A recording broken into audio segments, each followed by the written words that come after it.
é hora do seu comentário aqui dentro do Jornal da Cidade. E hoje é um dia que pode marcar a história de Itapema. 29 de janeiro de 2026. Julgamento no TRE de Santa Catarina coloca em análise a ação eleitoral contra o prefeito Xepa.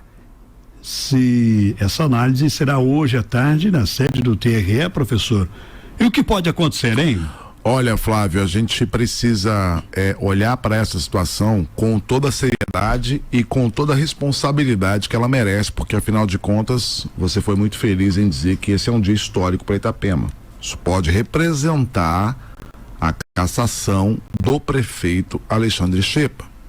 Muito embora, muito provavelmente essa cassação não tenha efeito imediato, porque é preciso esperar o trânsito em julgado, ou seja, a sentença ir até Brasília com todos os recursos julgados pelo Tribunal Superior Eleitoral, mas pode haver hoje uma confirmação da primeira instância. Na primeira instância, o prefeito Xepa e o seu vice, Eurico Osmari, foram cassados por abuso de poder político e econômico.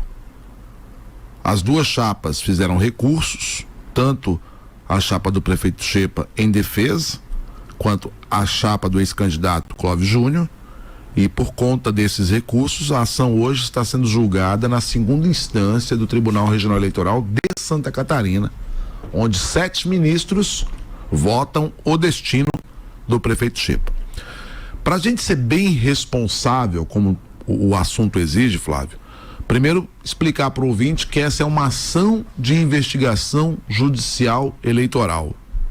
Quando é que essa ação existe?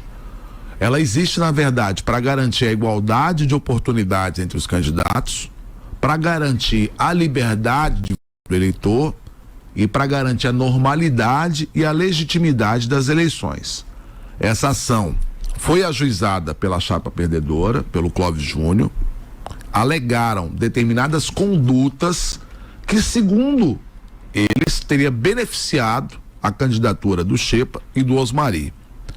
Entre os fatos, Flávio Silva, que foram narrados nessa denúncia estão o suposto uso de servidores públicos em atos de campanha, coação de servidores e de cidadãos, utilização de uma associação beneficente no Morretes com finalidade eleitoral, propaganda eleitoral em templos religiosos, uso indevido de pessoa jurídica e distribuição de benefícios, descumprimento de decisões judiciais relacionadas à propaganda eleitoral.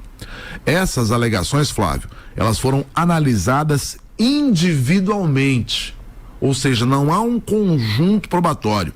Cada denúncia é analisada de forma individual pelos tribunais e pelos julgadores, ao longo, claro, dessa instrução processual.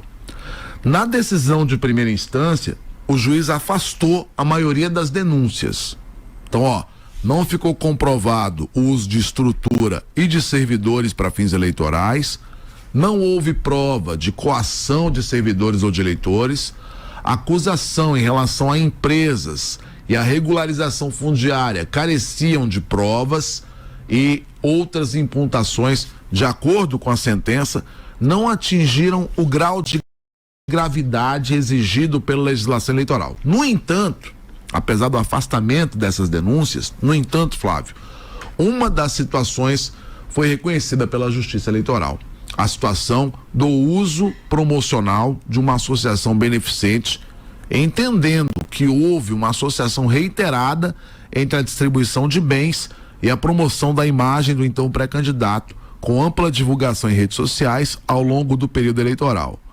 E é importante colocar que no processo há uma fundamentação baseada em provas digitais, posts, vídeos, alguns registros de eventos que substanciam o processo. Então, trazendo em linhas gerais, é por conta dessa questão em específico, o uso de uma associação beneficente no Morretes, que o juiz, em primeira instância, determinou a cassação do mandato do prefeito Xepa. Como eu disse para vocês, hoje os recursos das duas chapas serão analisados por esse tribunal.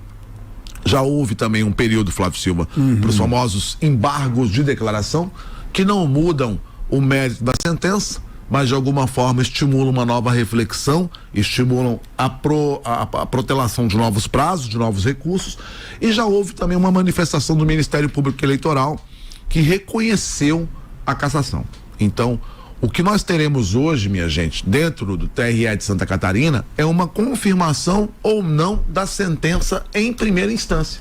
Sim. E aí, meus amigos, a gente precisa ter muita responsabilidade com isso, Flávio, porque eu vejo muita gente cravando resultados. Porque vai ser absolvido, porque vai ser cassado, porque inclusive a desinformação ela reina, que tem muita gente achando que o prefeito é substituído imediatamente, não é assim que funciona. Deixa eu trazer um dado para você, ouvinte da Rádio Cidade. Ano passado foram feitas 80 ações dessa natureza no Brasil. 14 resultaram em cassação das 80.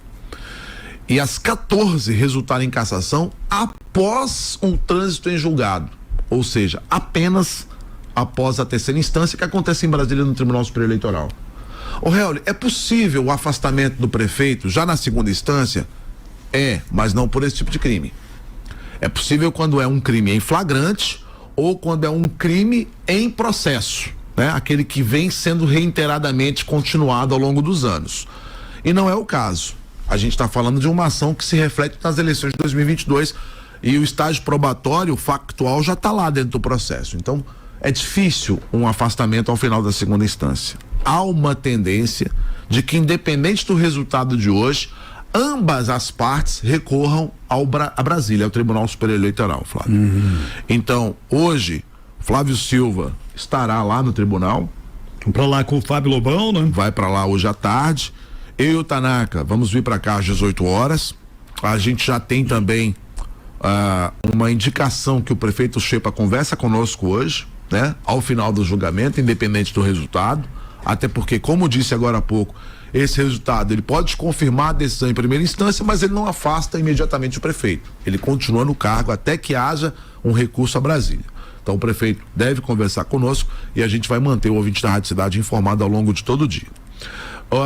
Como eu disse agora há pouco, Flávio, é imprevisível. Sim. É imprevisível. A gente não consegue hoje determinar.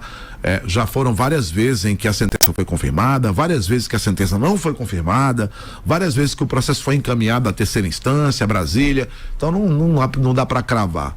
Cabeça de juiz, Flávio, só o juiz entende. Deixa eu te perguntar então, professor, há possibilidade de um pedido de vista ou é muito raro isso acontecer? Flávio, a gente conversava sobre isso agora há pouco fora do ar. Não é usual um pedido de vista num processo como esse, porque a Justiça Eleitoral entende que é preciso celeridade. Sim. A celeridade no sentido de que a sociedade e a parte autora não sejam prejudicados pela falta, pela morosidade, pelo tempo. Não é usual, mas pode acontecer. Os ministros, eles têm essa prerrogativa de pedir uma vista quando eles entendem que o assunto é delicado, ou que precisa de mais material comprobatório, ou que eles precisam de pensar na sua decisão, na sua sentença, enfim.